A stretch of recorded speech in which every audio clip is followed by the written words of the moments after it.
The Kernel EML converter is a powerful software that allows users to smoothly convert EML files to multiple formats, such as PST, PDF, EML, MSG, etc. It preserves all the emails in original form, without damaging or harming data integrity. Moreover, it offers various filtering options like date filter and skip empty folders for precise results. Here is the detailed tutorial to convert multiple EML files into different formats. Download the software from the official website, complete the setup properly, and launch it.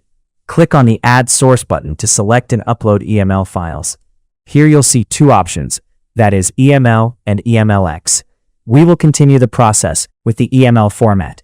Click on the Browse button to add EML files. You can select either a single or unlimited EML files to convert in a single operation, then click Open. Once files are selected, click on the Add Files button. The software will load and display all the added EML files.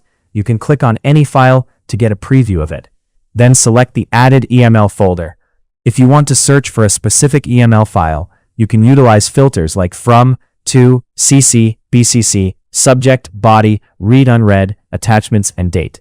Here you'll see multiple options, that is, Extract email addresses, Extract attachments, and Export.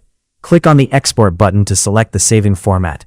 You'll see 9 output file formats to save EML data. Select any format that suits your requirement. We will continue the process with the PST file format. Apply necessary filters for customized results, like you can split PST file after a specified size, skip empty folders, open folder after export is done, get log report of conversion, and date filter. Later, click on the Browse button to provide a saving location. You can even create a new folder if you want, then click OK. Once everything is sorted, click Export. The software will begin the conversion process. Upon completion of the conversion, you'll receive a success message. Click Done. There, you can see the converted EML data saved in a PST file. To learn more about the EML converter tool in detail, visit the link given on our website.